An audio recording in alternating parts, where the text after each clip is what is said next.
নমস্কার বন্ধুরা, আশা করি ভালো আছেন। তো আমিও ভালো আছি। তো আজকে যে রেসিপিটি করব সেটা হলো রুই কাবাব। বাজার থেকে এই একটা রুই আনা হয়েছে, রুই মাছ। লবণ হলুদ মাখিয়ে নিয়েছি মাছটাকে প্রথমে। তো মাছগুলো প্রথমে আমি ভেজে নিচ্ছি। কড়াইটা অলরেডি গরম হয়ে গেছে, একটু আগেই বসিয়ে দিয়েছি। এবার দিয়ে দিচ্ছি সর্ষের তেল।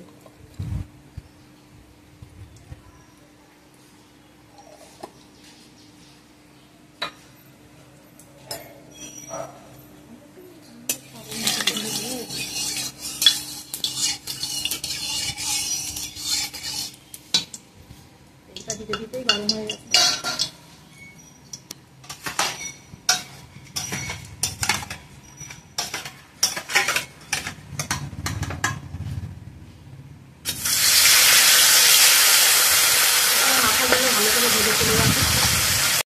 রুই মাছের কাবাবের জন্য মা প্রথমে কেটে নিচ্ছে জিরে।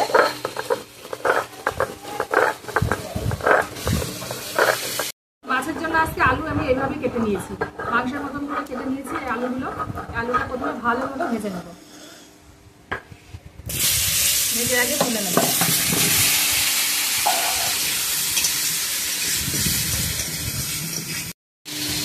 এবার আদা বেটে নিচ্ছে।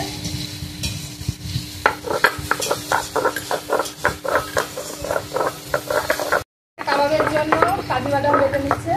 কাজু বাদামটা একটু মেন, এখন পেঁয়াজটা বাকি আছে। আলুটা আমার প্রায় ভাজা হয়ে গেছে। আলুটা একটু হলুদ দিয়ে শুধু লবণ দিয়ে ভেজে নিয়েছি, আর একটু হলেই নামিয়ে নেব। শুধু পেঁয়াজটা বাটলে হয়ে যাবে। এবার পেঁয়াজটা বাটা হচ্ছে, আর লঙ্কাটা বাকি আছে।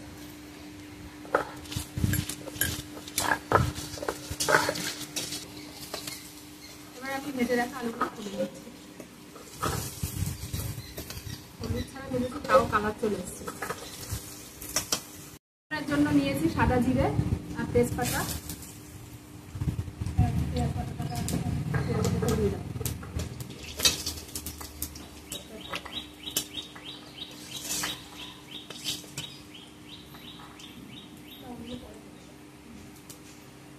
প্রথমে পেঁয়াজটা একটু ভালোভাবে ভেজে নেব।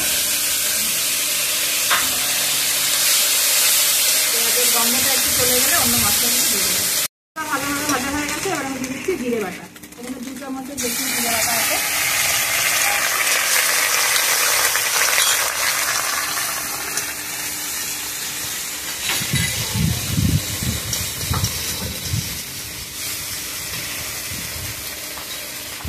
এবার দিয়ে দিচ্ছি আদা বাটা।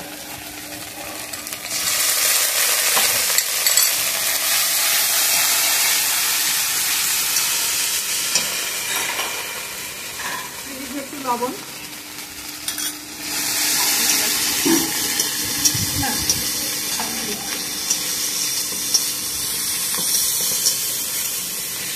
লঙ্কাটা পরে দেওয়া হবে। টমেটো কুচিটা দিয়ে দিই। এবার দিয়ে দিচ্ছি এখানে টমেটো কুচি।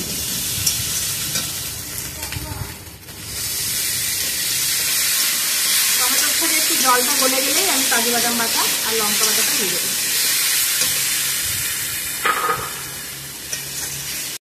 মশলাটা মোটামুটি কষা হয়ে গেছে। এবার দিয়ে দিচ্ছি একটু চিনি।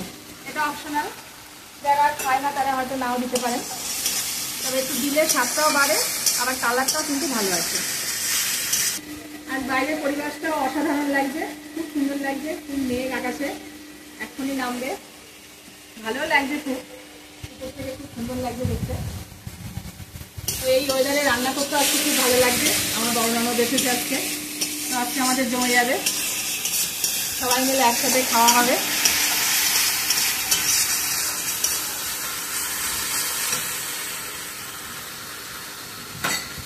এবার আমি দিয়ে দেবো শুকনো লঙ্কা পেস্ট। এবার একটু সবার হাঁচি টাচি হতে পারে, লঙ্কাটা দিলেই সবার ভয় লেগে যায়। লঙ্কা না দেওয়া পর্যন্ত কালারটাও আসে না। এবার দিয়ে দিচ্ছি একটু হলুদ। হলুদটা একটু পরেই দিচ্ছি। এটা আরেকটু কষে কাজু বাদামটা দিয়ে দেবো। এই মশলাগুলো বেশ ভালোভাবেই কষা হয়ে গেছে। এবার আমি দিয়ে দেবো কাজু বাদাম বাটা। কাজু বাদাম বাটাটা দিলে এর টেস্টটা অন্যরকম চলে আসবে। এখানে কেউ টক দই ব্যবহার করতে পারেন এর সাথে, কিন্তু আমি টক দইটা দিলাম না, শুধু টমেটোই দিয়েছি।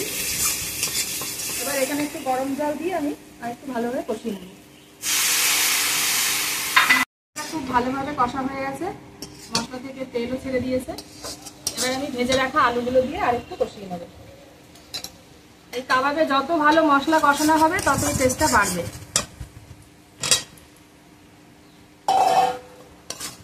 এবার এটা আরেকটু কষিয়ে নিয়ে গরম জল দিয়ে দেব।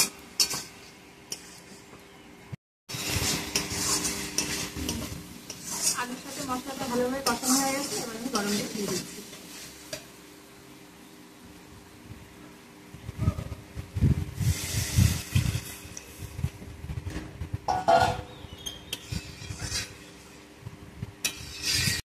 পরিমাণ মতো লবণ,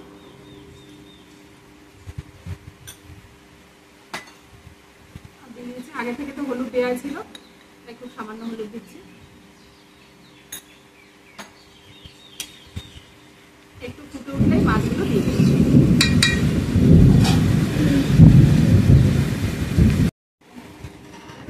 ঝোলটা ভালোভাবে ফুটে গেছে, এবার আমি মাছগুলো দিয়ে দেবো।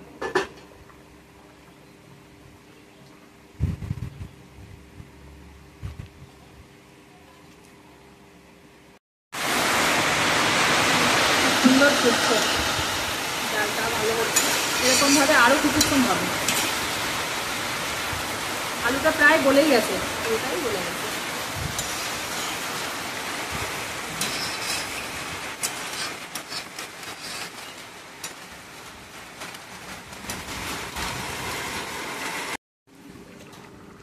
প্রায় হয়ে গেছে। এবার সবশেষে দিয়ে দেবো গরম মশলা। গরম মশলাটা দিয়ে আর 2 মিনিট মতো জ্বালিয়ে নেব, তারপরে নামিয়ে দেবো। রুই মাছের কাবাব আমার রেডি। আলুগুলো কিন্তু খুব সুন্দর হয়েছে, সুন্দর গলে গেছে।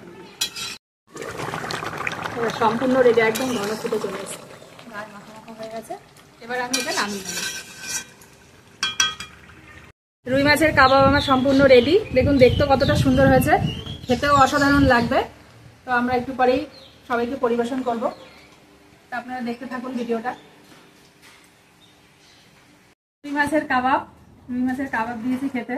তো বলো তোমরা কেমন হয়েছে? মা কেমন হয়েছে রুই মাছের কাবাবটা খেয়ে দেখো। ভালো লেগেছে? সত্যি তো? তাহলে বন্ধুরা শুনছেন তো কেমন লেগেছে?